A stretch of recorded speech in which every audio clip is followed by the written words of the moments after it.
सदा इसका सदुपयोग ही करना चाहिए। दुरुपयोग इस प्रकार से होता है कि व्यक्ति कठोर भाषा बोलता है, निंदा चुगली करता है, बिना परीक्षा लिए झूठे आरोप लगाता है, गालियां देता है।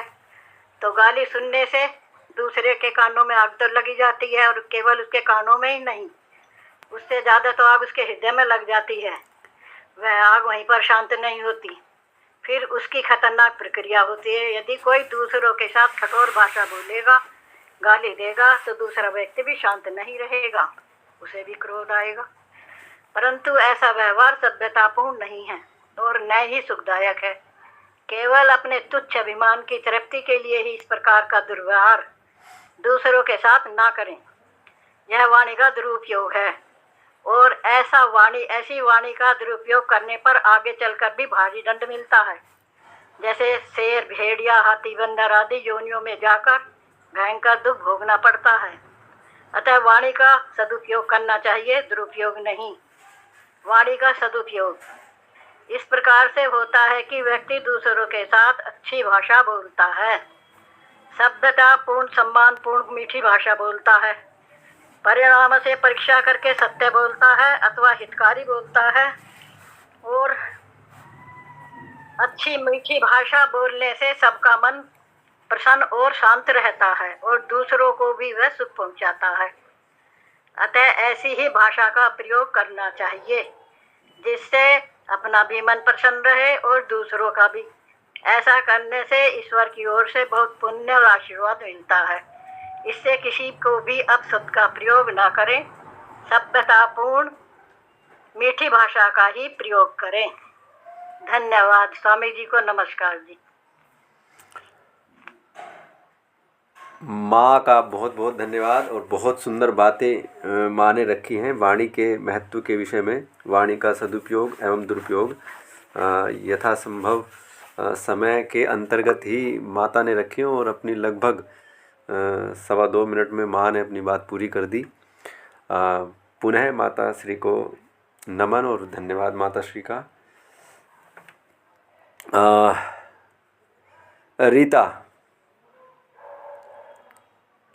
रीता अपनी बात रखें। जी, सभी को नमस्ते। जैसे कि आप सब जानते हैं, मेरा नाम रीता है और मैं अनवरपुर से बिलोंग करती हूँ। मैं संस्कार की परिभाषा के बारे में कुछ बात बताना चाहती हूँ। हिंदू धर्म में संस्कारों का बड़ा ही महत्व है। संस्कार जो पूर्व जन्म से आते हैं, और संस्कार जो माता पिता द्वारा तब से गढ़े जाते हैं जब कोई संतान माँ के गर्भ में आने वाली होती है। संस्कार जो माँ जन्म के साथ जैसे गुट्टी की तरह पिलाती है, अर्थात शिशु को दूध पिलाते और पालना, झुलाते, खिलाते, दुलारते, और वह जैसे भावना करती है वही संस्कार बनते हैं। और संस्कार वह भी बनते हैं जो बचपन में आसपास का वातावरण गढ़ता है और जिन्हें शिक्षक गढ़ता है, समाज बनाता है। यदि ये संस्कार एक ही समान हो तो उस संतान का चरित्र इतना दृढ़ हो जाता है कि वह अवतारी पुरुषों में गिनती होती है और असाधारण कार्य करने में समक्ष हो जाता है। जैसे हमारे सामने कभी हो रहे हैं, पृथ्वीराज चौहान की भी हमने गाथाएं सुनी हैं, और छत्रपति शिवाजी की भी हमने सुनी है, और महाराणा प्रताप हैं, ये सब आदि लोग इसी तरह की हो रहे हैं इनके। जी, सभी को नमस्ते।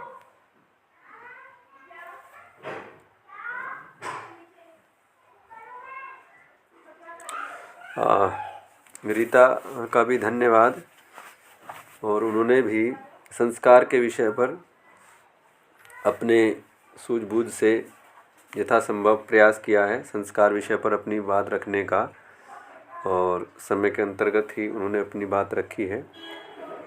पुनः धन्यवाद रीता जी का। अभी हमारे मध्य में शालू बहन जी। शालू बहन जी। भैया जी नमस्ते। नमस्ते बहना। भैया जी आवाज आ रही है साहब? जी बिल्कुल।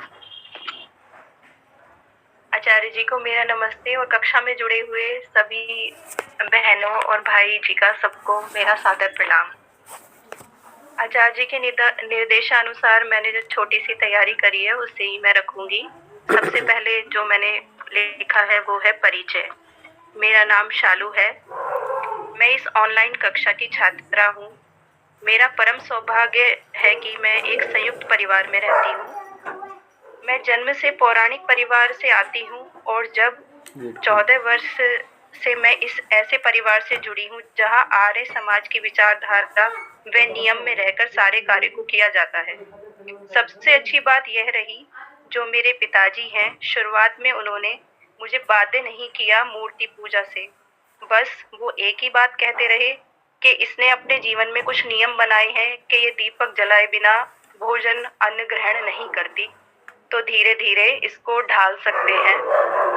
तो वो मुझे एक पुत्री की तरह, जैसे छोटे बच्चे को एक पिता एक लाइन पे लगाते हैं, तो वो मुझे धीरे धीरे आर्य समाज की बातें बताने लगे और आर्य समाज ले जाने लगे।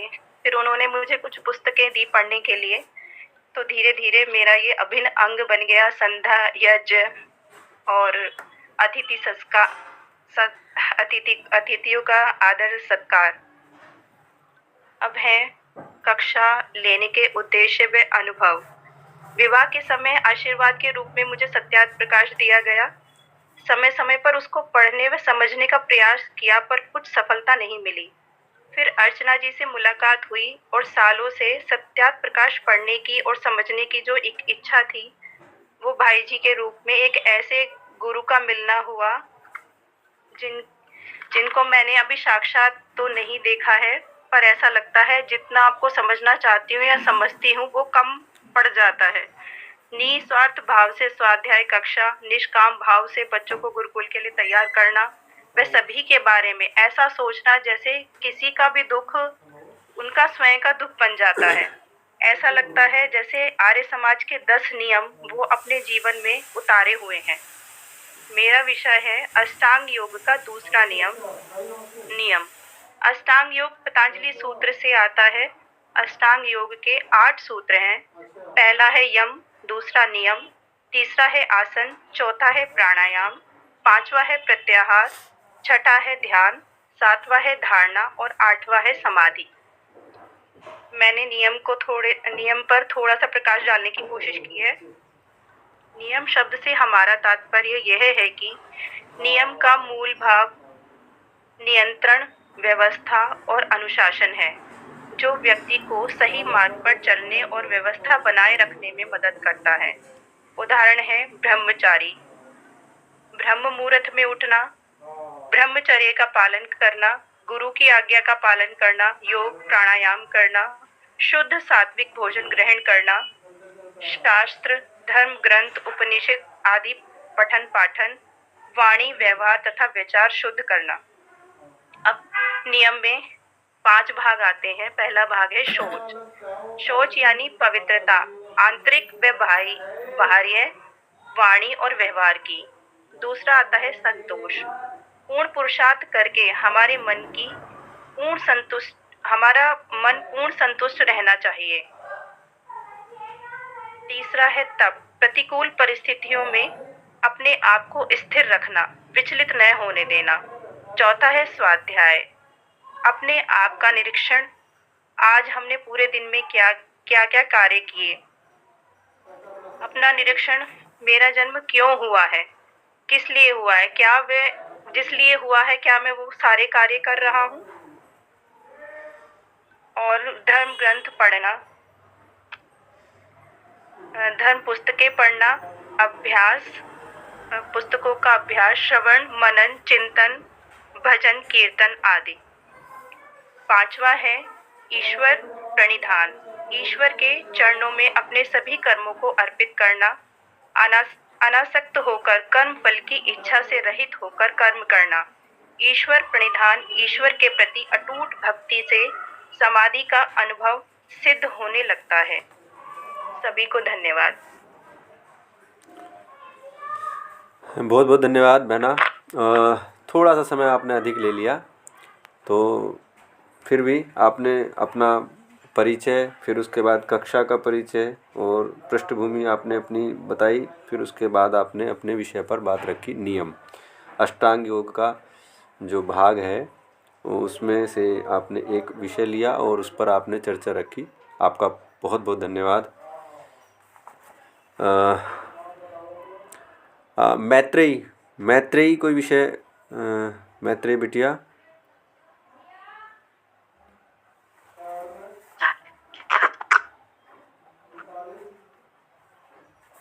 आचार्य जी को नमस्ते।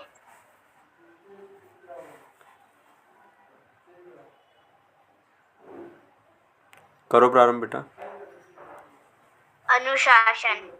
अनुशासन ही देश को महान बनाता है।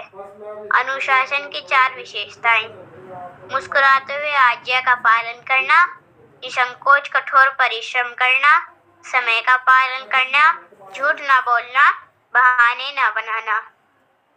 अनुशासन परीक्षा की वह भट्टी है जिसमें तपकर सोना कुंदल और पीतल काला हो जाता है। इसके लिए तप, संयम, आदर्श एवं कर्तव्य पालन का अभ्यास होना चाहिए। अनुशासन पालन वही कर सकता है जो स्वयं अनुशासित हो। इसका अभ्यास बचपन से ही करना आवश्यक है। माता पिता की प्रत्येक हितकारी बात को मानने वाला ही आगे जाकर नेतृत्व संभालता है।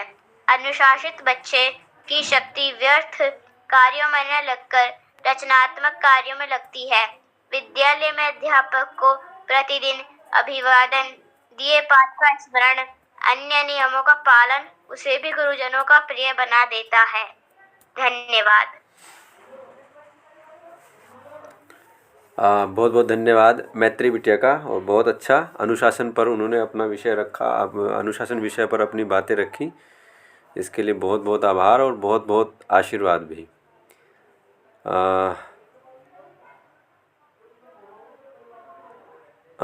अर्चना जी।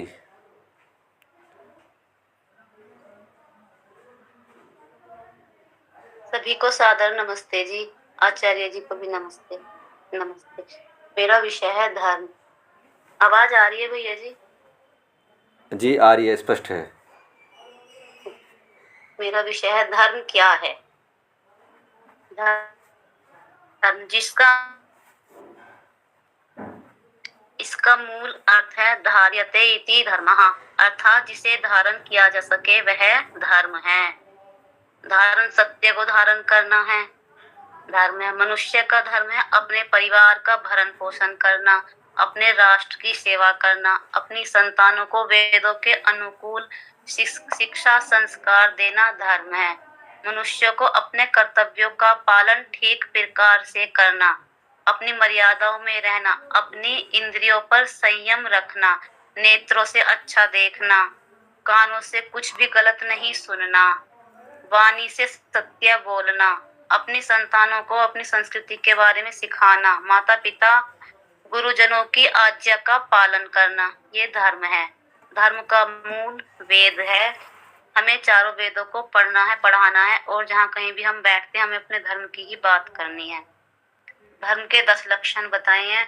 धृति, क्षमा, दमो, अस्तेयम, शोचम, इंद्रिय निग्रह, धीर, विद्या, सत्यम, अक्रोधा, 10 का धर्म लक्षण। धैर्य, क्षमा, दम, अस्तेय, सोच, इंद्रिय, संयम, बुद्धि, विद्या, सत्य, अक्रोध, यह धर्म है। धर्म के 10 लक्षण हैं। जो इन्हें धारण अपने में कर ले वह धार्मिक है। धर्म के लक्षण। धर्म तो दुर्योधन भी जानता था, पर वह अधर्मी, दुराचारी, पापी बन गया था। हम रोज श्रीमद् भगवत गीता का पाठ्य करते हैं आपकी कक्षा में। दुराचारी बन गया था, उसके अंदर अहंकार इतना भर गया था कि उसने धर्म को ही छोड़ दिया, धर्म का रास्ता ही भूल गया। तो जहाँ पे अधर्म है वहां पे धर्म को तो देखने वाला कोई ना कोई होगा। श्री कृष्ण भगवान ने ही अर्जुन को उपदेश दिया था, फिर धर्म को जानने के लिए धर्मी बन गया था दुर्योधन का। उसका फिर अगर जो अधर्मी हो जाता है तो उसका विनाश तो फिर निश्चय ही है, एक न एक दिन वो नष्ट हो जाता है। हमें अपने जीवन में धर्म को ही धारण करना है। ओम।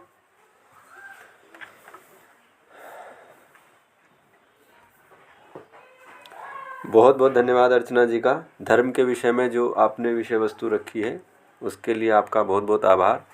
और समय अंतर्गत आपने प्रयास किया कि आप धर्म के विषय में जो भी आप तैयारी कर पाए और जो उसके विषय में आपने जानकारी दी, और आपने प्रयास बहुत अच्छा किया है संभवतः। बहुत बहुत आभार आपका। और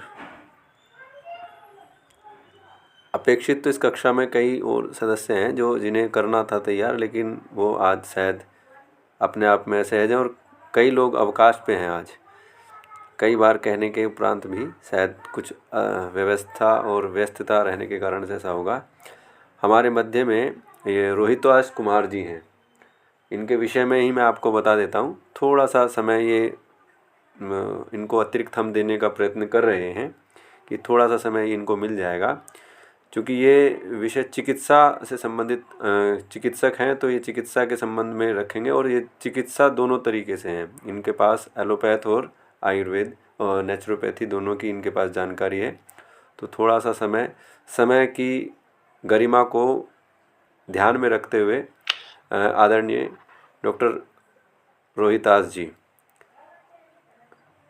आरंभ कीजिए। सभी को सादर नमस्ते। आवाज आ रही है आपको? हाँ, अभी तो आ रही है शायद।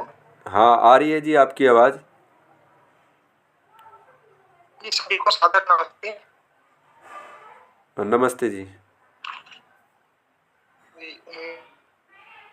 मेरा विषय है, हम आधुनिक चिकित्सा और प्राचीन चिकित्सा में क्या एक समन्वय कैसे है, क्या हम उसमें एक वो बैलेंस कैसे कर सकते हैं। एलोपैथ और नेचुरोपैथ और आयुर्वेद क्या है, इसी विषय में मैं आपको थोड़ा सा बताऊंगा।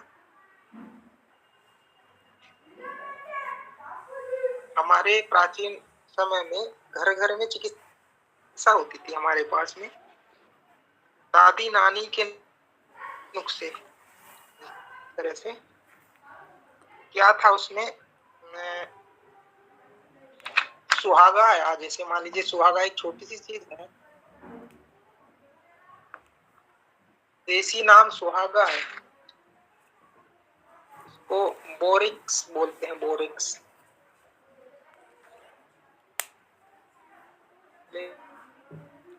लेकिन वो इसका जो रासायनिक नाम है Na2B4O710H2O यानी सोडियम ट्राइबोरेट एकाहाइड्रेट, जो पानी के 10 अणुओं के साथ में सोडियम और बोरान के साथ में यौगिक बनाता है, जिसे हम बोरेक्स कहते हैं। इसको आयुर्वेद में टंकण भस्म बोलेंगे हम, टंकण भस्म। इसके बहुत सारे यूज हम जानते थे।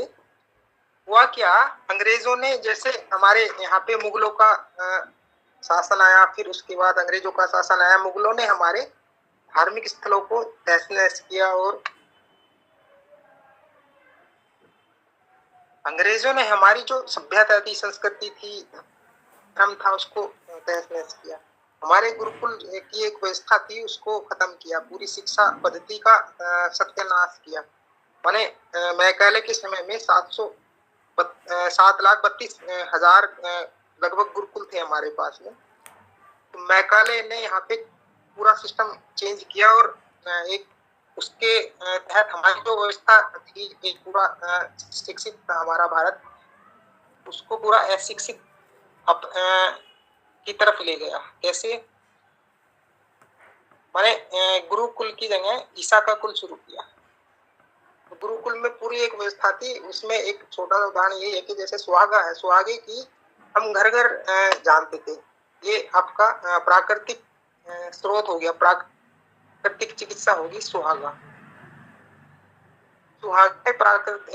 सुहागे को कैसे यूज करना, वो दादी नानी घर में जानती थी। छोटे बच्चे के पेट में अगर गैस बन रही तो सुहागे को भून के दिया जाता था थोड़ी मात्रा में, उसकी एक चुटकी बराबर होता था। बड़े को उसकी थोड़ी ज्यादा मात्रा होती है, 1 ग्राम के आसपास। उसके बाद फिर अंग्रेजों के टाइम क्या हुआ, सुहागे टंकण बसम के रूप में एलोपैथ की दवाइयां बन गई। जो 5 रुपए का सुहागा हम यूज करते थे लाके उसको भून के तवे पे, उसको टंकण बसम के रूप में हमने 50 रुपए का कर दिया। आयुर्वेदिक नाम। और एलोपैथ में क्या किया, उसको 500 रुपए या 5000 रुपए का बना दिया टंकण बसम को, बोरेक्स के रूप में या उसका इंजेक्शन के रूप में या टैबलेट के रूप में। 5 रुपए के सामान को मैंने 500 रुपए के 5000 तक का बना दिया। किसने बना दिया? ये एलोपैथ चिकित्सा पद्धति और एलोपैथ शिक्षा पद्धति ने, मैकाले ने। तो हमको यही समझना कि जो हमारी परंपरागत चीजें थी वो अपनी जगह बिल्कुल ठीक थी, हमें दोबारा उस तरफ जाना पड़ेगा। और अब लोग धीरे धीरे समझ भी रहे हैं इस बात को। आयुर्वेद की तरफ सारे लोग, एलोपैथ का साइड इफेक्ट, उसकी यूज की विधि कैसे क्या हम कर सकते हैं।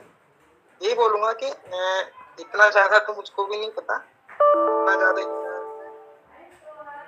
विद्वान नहीं हूँ मैं भी सब्जेक्ट का, लेकिन थोड़ा सा जो मैं बोल सकता था मैं टूटे फूटे शब्दों में, क्योंकि मैं कभी स्टेज वगैरह पे किसी 4 लोगों के बीच में नहीं बोला, तो इसके लिए क्षमा चाहता हूँ कि किसी भी भाषा में मैंने बोला आप लोगों को अच्छी नहीं लगी होगी, लेकिन फिर भी उसमें जो भी मैं बोल पाया उसके लिए धन्यवाद। नमस्ते। धन्यवाद डॉक्टर साहब आपका। आपको बता दूं, डॉक्टर साहब अपने विषय पर अच्छे से पकड़ बनाए हुए हैं और बहुत अच्छा अनुभव भी है।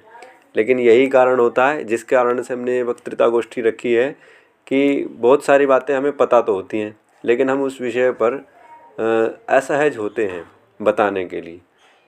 शायद इसीलिए ऋषियों ने और वेद के अंदर, शास्त्रों के अंदर ये बातें आती हैं कि स्वाध्याय प्रवचनाभ्याम न प्रमदित वयम, अर्थात स्वाध्याय और प्रवचन करने में प्रमाद नहीं करना चाहिए। जब तक स्वाध्याय नहीं करेंगे, जब तक पढ़ेंगे नहीं, तो हम दूसरों को बता भी नहीं पाएंगे। लेकिन कई बार ऐसा भी होता है कि हम पढ़ते हैं लेकिन फिर भी बता नहीं पाते। इसीलिए उन्होंने कहा है कि पढ़ना और पढ़ कर के पढ़ाना। इसीलिए तीसरा नियम जो दिया है, वेद सब सत्य विद्याओं का पुस्तक है और वेद का पढ़ना और पढ़ाना, सुनना और सुनाना सभी आर्यों का परम धर्म है।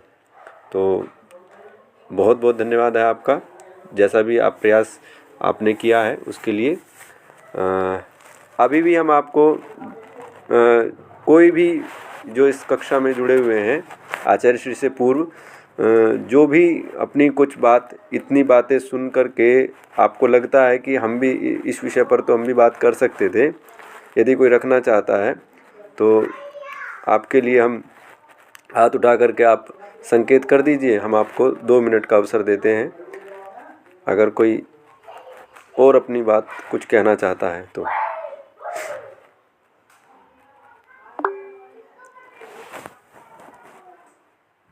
अच्छा, देवी जी, जी बताइए। कुछ माता जी कुछ कहना चाह रही हैं। अच्छा, हाँ ठीक है माँ। मैं बोलूंगी बेटा। जी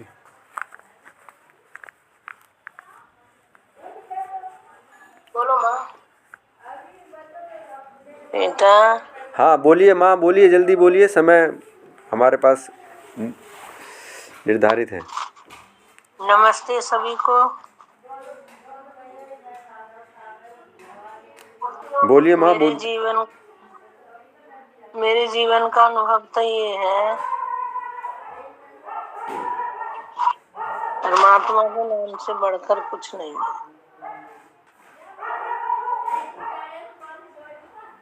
जो परमात्मा का नाम है वही सब कुछ है। हम लोग समझ जब हम लोगों पर दुख पड़ता है तब हम जानते हैं कि परमात्मा क्या चीज है। परमात्मा से बढ़कर कुछ नहीं है दुनिया में।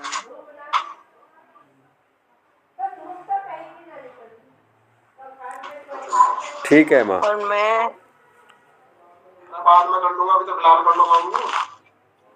और मैं ये कहना चाहूंगा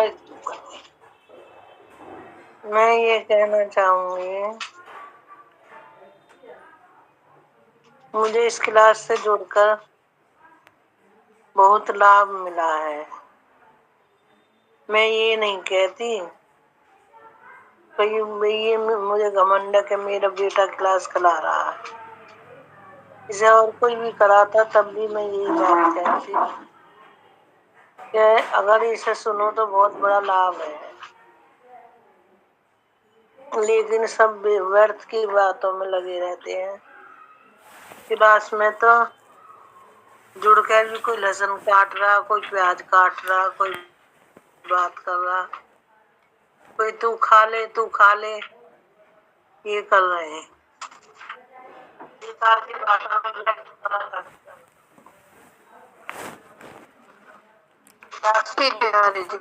ठीक है माँ, बहुत बहुत धन्यवाद आपका, आपने अपना अनुभव साझा किया। ठीक है, मुझे लगता है रीता पुनः आपने हाथ उठाया है क्या?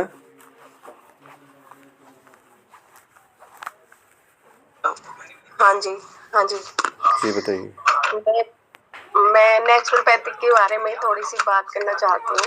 नहीं, आपका विषय पूरा हो गया। ये नहीं, आपके लिए नहीं था ये। जिन्होंने अपना विषय कर दिया उनके लिए नहीं था, जिन्होंने कुछ जो रह गए उनके लिए था। ठीक है जी जी। ठीक है। ठीक है, सभी ने अपने अपने विचार रखे। कुछ जो सदस्य हैं उन्होंने नहीं रखे हैं। उनसे प्रार्थना है कि आगे आगामी जब कभी ऐसी हमारी गोष्ठी होगी तो उसमें अपना तैयारी करें। अब मैं आज की अध्यक्षता कर रहे आचार्य श्री से आग्रह करूंगा कि आप अपने ज्ञान से हमें लाभान्वित करें, सभी को अपना। आचार्य श्री आवाज आ रही है?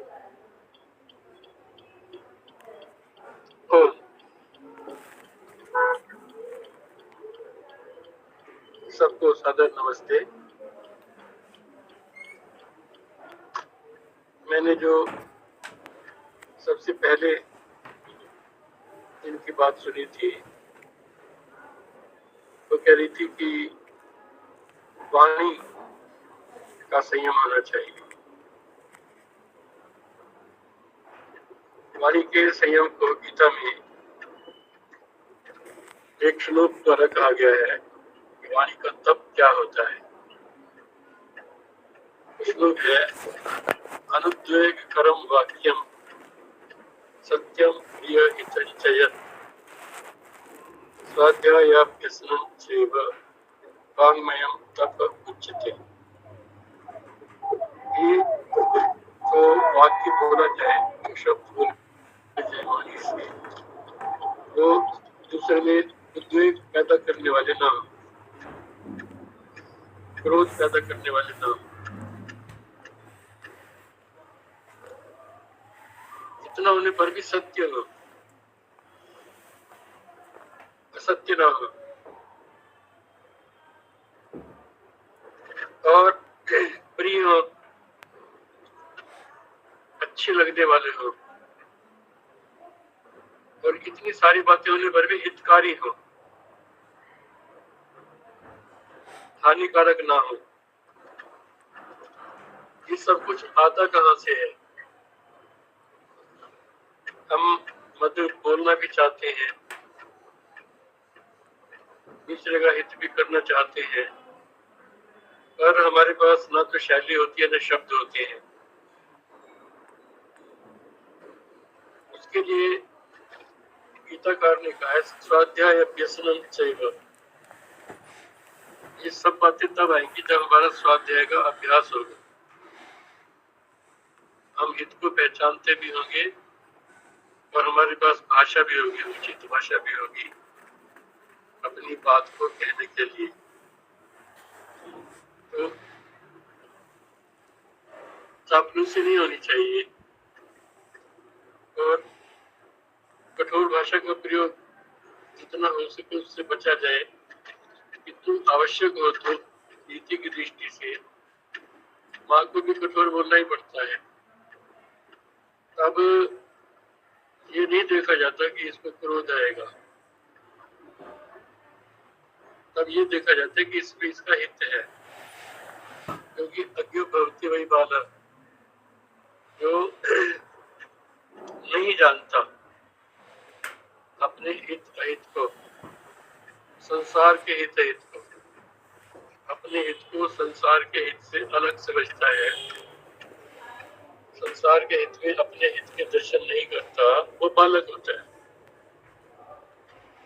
तो ऐसे व्यक्ति को कठोरता का भी प्रयोग करना पड़ता है ऐसे व्यक्ति के लिए। किंतु सत्य को अपनी नजरों से ओझल नहीं करना है, हित को अपनी नजरों से ओझल नहीं करना है और स्वयं क्रोधावेश में नहीं आना है। एक बार पूज्य स्वामी सत्यपति जी महाराज के पास में था, उन्होंने मुझसे पूछा, हाँ जी सोनीपत के क्या हाल है? मैंने कहा माता कृष्णा जी का देहांत हो गया है स्वामी जी, किंतु आपका कोई सांत्वना का पत्र नहीं पहुंचा। तो उन्होंने कहा, रामचंद्र जी ये वैराग्य में बाधक बनेगा। तो क्योंकि वैराग्य को हम लोग जानते नहीं है, क्या होता है वैराग्य? वैराग्य का अर्थ होता है राग नहीं होना चाहिए, तो राग नहीं होगा तो द्वेष भी नहीं होगा, क्योंकि राग ही द्वेष का जनक है। राग में बाधा पड़ती है, अपनी इच्छित वस्तु प्राप्त करने में बाधा पड़ती है, अपने सुख में बाधा पड़ती दिखाई देती है। तो व्यक्ति क्रोध आदि का प्रयोग करता है। जितने भी विषय विकार हैं जो हमारे शत्रु हैं, काम क्रोध लोभ मोह अहंकार आदि, वास्तव में शत्रु नहीं है, ये हमारा स्वभाव है। वास्तव में काम भी हमारे स्वभाव में है, क्रोध भी हमारे स्वभाव में है, लोभ मोह अहंकार भी हमारे स्वभाव में है।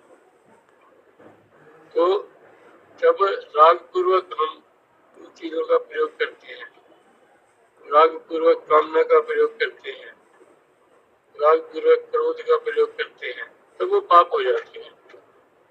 तो यदि हित की दृष्टि से करते हैं, हित की दृष्टि से किसी पर क्रोध कर रहे हैं, तो वो विकार नहीं है फिर। इसलिए ये ध्यान रखना है कि हित प्रमुख है और वो हित जो है वो सत्य के अंदर होता है। सत्य से हटके थोड़ी दूर तक दृष्टि चली जाए तो पता चलता है कि असत्य अज्ञान आदि हितकारी दिखाई देते हुए भी वास्तव में हितकारी नहीं है। इसलिए वाणी के अंदर जितना संयम रखा जाए, अनुद्वेग कर वाणी बोली जाए, सत्य बोली जाए, हितकारिणी बोली जाए, तो इससे अपना तो उपकार होता ही है, संसार का भी उपकार होता है। पर एक बार फिर दोहरा देता हूँ कि स्वाध्याय के अभ्यास के बिना इसमें पूरी सफलता का मिलना संदिग्ध है, संदिग्ध ही नहीं लगभग असंभव है। इसलिए सबको स्वाध्यायशील बनना चाहिए, तब उससे सत्य सत्य की पहचान भी होगी, धर्माधर्म की पहचान भी होगी, न्याय अन्याय की पहचान भी होगी और अपने भाव को शांति से व्यक्त करने की हमारे अंदर योग्यता भी आएगी। तो मैं यहाँ पर विराम दे रहा हूँ। आप सबने सुना है, आपका बहुत बहुत धन्यवाद।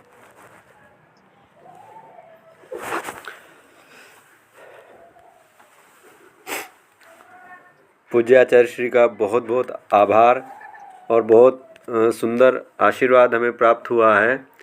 आशीर्वाद के हम शायद पात्रता हमारी इतनी नहीं थी, लेकिन फिर भी नागेश भ्राता जी का बहुत बहुत धन्यवाद है कि हमारी इस गोष्ठी के लिए हमारा जो मन था, ईश्वर से हम जैसा अपेक्षित कर रहे थे उससे मतलब जो है ना, ईश्वर ने हमारे लिए उतनी उत्तम व्यवस्था हमारे लिए कर दी कि ये हृदय से जब भावना बलवती हो तो उसी प्रकार का जो संकल्प यदि मानव ने किया है तो उसकी पूर्ति परमात्मा स्वयं कर देते हैं।